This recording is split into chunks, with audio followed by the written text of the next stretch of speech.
اللهم صل على سيدنا محمد وعلى آله وصحبه وسلم. بسم الله الرحمن الرحيم.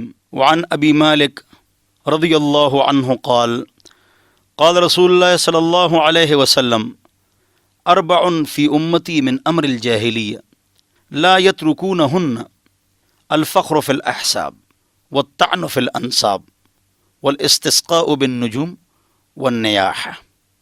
حضرت ابو مالک اشعری رضی اللہ عنہ سے مسلم شریف میں روایت ہے، 4 گناہ جو زمانے جاہلیت سے چلے آ رہے ہیں، میری امت ان گناہوں کو نہیں چھوڑے گی.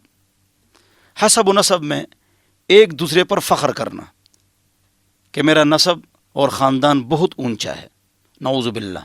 والطعن فی الانساب، اسی طرح نسب میں طعن کرنا. یہ جو قوم ہے نا، اس قسم کے جو لوگ ہیں یہ برے ہوتے ہیں، اس طرح نہیں کہنا چاہیے. ہر قوم ہر علاقے میں اچھے برے ہوتے ہیں، اور آج بھی لوگ یہ کرتے ہیں.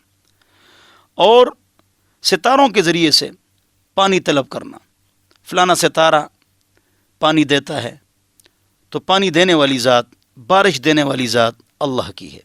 والنیاحہ، اور اسی طرح مردوں کے اوپر بین اور اللہ سے گلے اور شکوے، یہ چوتھی چیزیں میری امت میں ہوگی. اللہ تعالی ہم سب کو ان 4 چیزوں سے بچنے کی توفیق نصیب فرمائے. یہ روایت ہے مسلم شریف کی. اللهم صل على سيدنا محمد وعلى آله وصحبه وسلم.